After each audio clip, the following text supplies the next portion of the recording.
Hello everyone, welcome to Ian and the Magic Box. Today on our show, we are going to have Ian Albert. Ian Albert is from Georgia, USA. Let's see what Ian has to say. Enjoy the interview. Hello. Can you hear me Yes. now? Yes, I can now. How are you? I'm doing okay. Good, good. Tell me something interesting about yourself before we start the game. I'm really nerdy. As you can see behind me, I have all my little collections. Amazing. Wow. So that's your passion. Yeah, me and my brother play video games together online, and we love fantasy novels and that sort of thing. Right. Welcome to William and the Magic Box. I've got here this lovely box full of random fun questions, okay? Are you ready? Sure. Let's do it. Okay.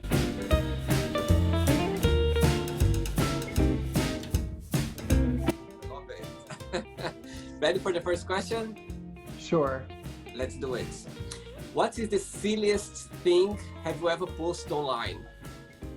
Oh, goodness. I think it would probably have to be that ice bucket challenge that we did a few years ago. Yes, I remember that.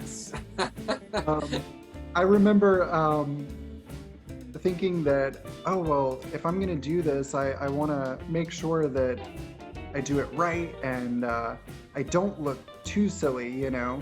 Right.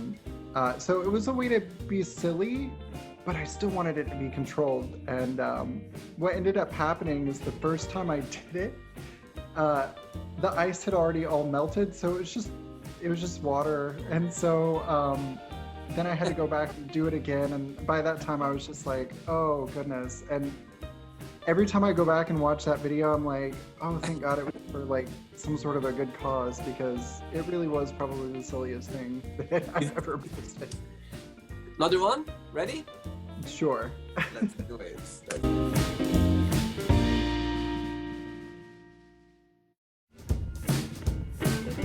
Cool. Right. Where do you see yourself in 5 years' time? Oh, I have so many dreams. I have a fiance who lives in the Philippines, and Ooh. we've been trying to get him over here, but with the current administration and with the pandemic then happening, it's just everything's fallen through. But where I see myself in 5 years is I want him over here with me, happily married, and I would like to live in Atlanta. That's the capital of my state, and it's so much more fun, so much more lively. And I have a partner up there that I'm always going and seeing. Okay. But out there. So I see myself in Atlanta with, I guess, some sort of a paying job post-pandemic. So, you know, I'm sure that'll happen. And then I'm sure. with my fiance over here. So. Oh, that's sweet. That's sweet. Let's go for another one. Let's do it. Okay.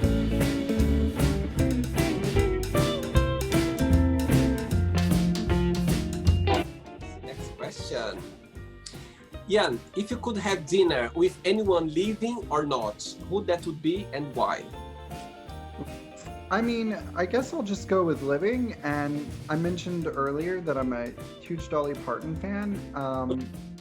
So I think probably her. You know, my mind immediately was like, oh, let me think of somebody that's like really important, that did amazing, great things. I think that Dolly Parton is such a relatable and easy to get along with person. I think that would be, oh, just so amazing. And she loves the gays, so. And, you know, she was born in Tennessee. I was born in Tennessee, so we have that in common. Oh, wow, that's amazing. Oh, wow. Very good. Very good. Next question. Let's do it. Of course.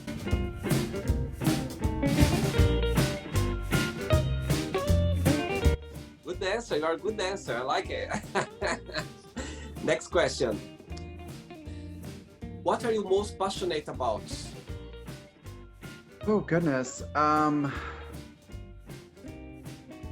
You know, if you had asked me that back when I was in university, not that long ago, just 5 years ago, I probably would have said theater because I studied theater. That's what I went to school for. But I think that theater was just a way for me to express what I feel like I'm most passionate about, which is like history and current events and politics and like how they all like intermingle. Like that's something that I really care a lot about, like human rights and all of that. Like it's just it's what I think about all the time, you know. So Cool. I guess that would be it. Amazing, exciting, very exciting. Next question. Let's get Okay. there.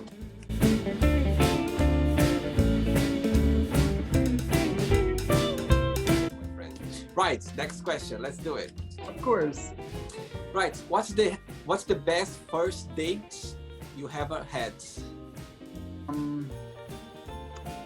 So I live like an alternative lifestyle. I'm polyamorous, so I actually have a partner up in Atlanta too, which my partner in the Philippines, it's, even though like polyamory is more heard of and known here in the US, in the Philippines it's almost not heard of at all. And so it was definitely like a learning curve for us because he didn't have any sort of social norm there that he could look at and say, okay, this is what I can see and know, you know. I had just gone to my cousin's graduation up in Knoxville, Tennessee, and I was with my grandmother. And my grandmother knew that I really liked this guy, and I was like, you know, would you drive me down to Atlanta on the way home? You know, because it's on the way, Knoxville down to Atlanta and then Atlanta to Augusta. Would you drop me off at his place and then, you know, he can drive me back or whatever. So she dropped me off at his place, and it wasn't just like a one-time day. It, like, we spent the whole weekend together. Like I just stayed there the whole weekend. Like we hung out with his friends. It was Labor Day. I mean, we had the oh, not Labor Day, Memorial Day, sorry. We had just had the best time. Yeah, for a second there I was like, wait a second, Labor Day was yesterday. Oh my god, did I miss my anniversary? Like my dating anniversary? Did I just miss that? Oh, okay, no, it's Memorial Day. Next question. Shall we do it? Absolutely. Great. Next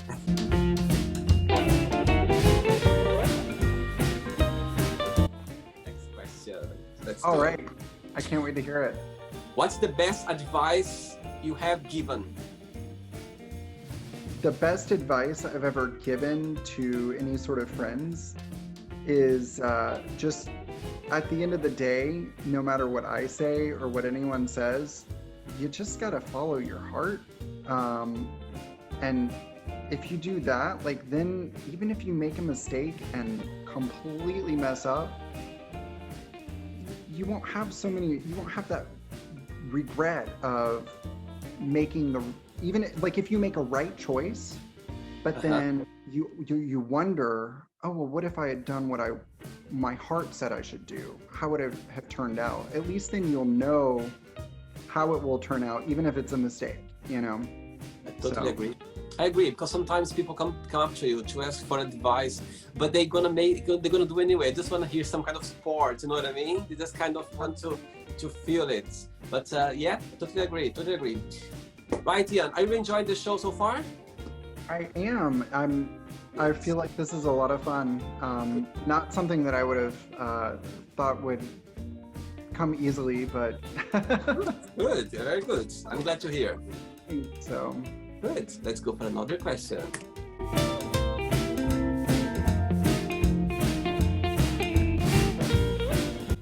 Right. Tell us about your earliest memory in life. of digging in the yard and finding treasure. Right. Which I've talked to my mom about that memory before. I was like, man, I used to always find so many coins in the backyard. And she was like, yeah, that's because we would bury them in the yard for you to find, because then you would be Oh, outside digging for hours and hours, and then you would leave us alone because oh you my would be outside digging for these coins. But I God. thought, oh wow, yeah, I'm like an amazing treasure finder. Like I found buried pirate treasure in the yard every day. That's funny. Right, let's get another one. Let's do it.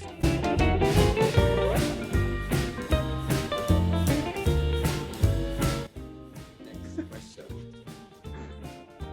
Would you rather be invisible or able to fly? Why? Visible or able to fly? Oh goodness. I think probably I'd rather be able to fly. I think that for me, if I was invisible, I think I'd probably get in too much trouble. Why?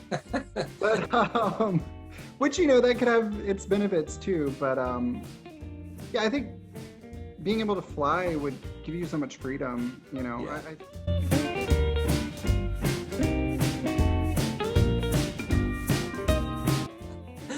If you could have been a moment's event in history, which one that would be?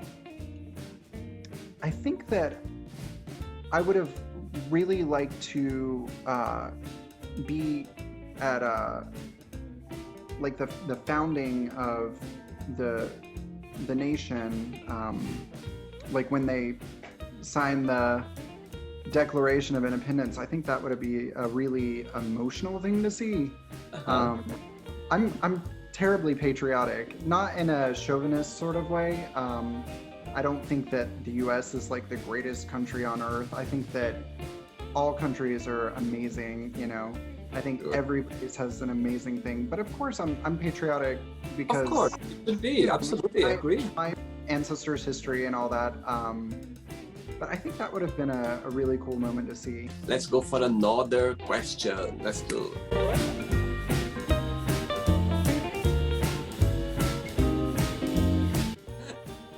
Right. What was your favorite part about school?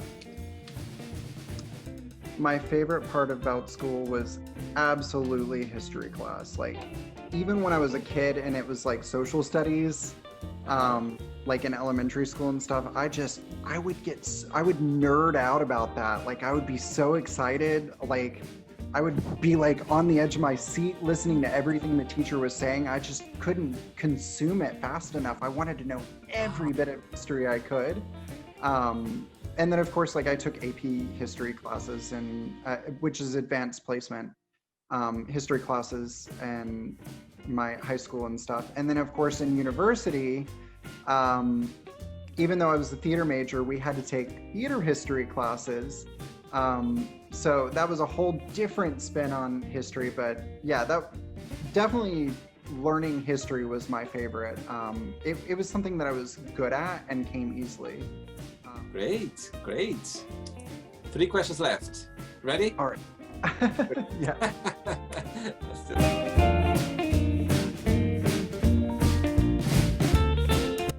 Right, let's get a question. Which movie had a big influence on you? Which movie had a big influence on me? Yeah.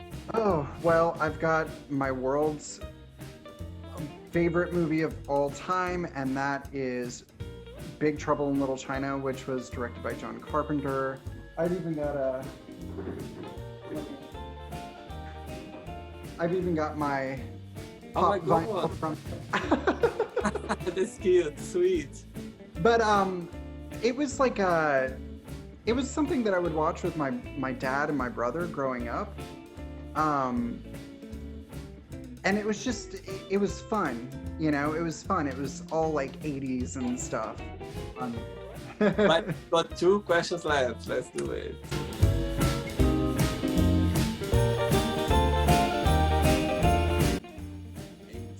Next question.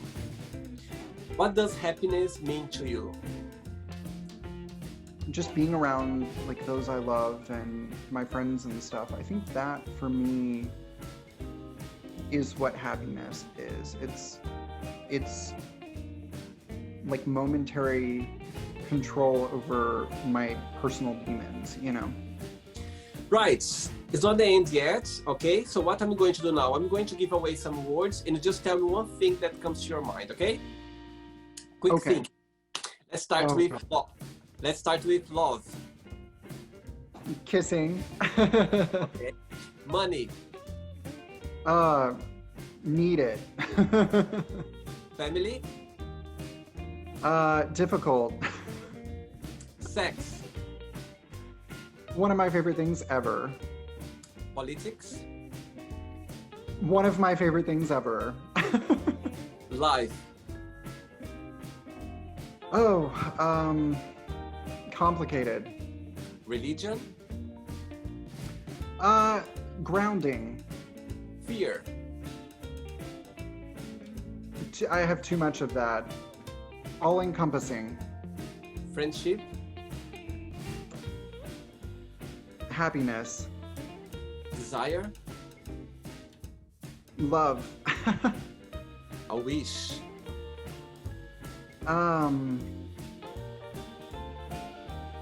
My dreams. Amazing. Now let's pretend now I'm going to have a coffee with your best friend and I'm going to ask your best friend, tell me the most beautiful thing about Ian and tell me something that he needs to improve on. What do you think your best friend will tell me? I think that my best friend would say that I'm a very generous and compassionate person, very caring, there for my friends. My best friend has totally clocked me and called me out many a time though on not having any sort of time management, always being late, and sometimes I can kind of be flaky. So Right, now let's play now Ian and the Magic Box and you can ask me a question. Great, ask me a question. You know, what I was wondering is, how did you end up in London and why London? Right, good question. So, when I was studying English, when I started studying English, I was 11 years old, 12 years old, and I've always been passionate about the language. I was listening to your comments about being so passionate about history at school, and I was the same about the English language. I was always the first one in the class. So I always wanted to live in a country which the first language is English. So I had the opportunity to go to Portugal when I was 19 years old. And so yes, then I went to Portugal and I said, okay, I want to go to Ireland or to London, somewhere where I can speak English every day. So that's why I ended up in London, and I'm very happy to be here. I've been here for 14 years, and London is home now for me as well. And yeah, it's been a pleasure. Thanks so much for accepting my invitation and for being part of the show as well. I really appreciate the opportunity, and I had so much fun, so I really appreciate it. And thanks for all the nice things you said. Just before you go, if you can share a positive message or a positive quote or something that inspires you in life. You know who does quotes that just, I can picture her voice saying it and it just makes me so happy. Again, Dolly Parton. But she has this quote she's known for where she says, "The way I see it, if you want the rainbow, you gotta put up with the rain." And I think that's such a perfect message for right now. So, you know, I'm hoping for a rainbow after this really, really long, heavy rainstorm. And it will come. I believe it will come in a very beautiful way. It will come in a very beautiful way, for sure, for sure. Thank you. Ian, thank you so much. All the best to you.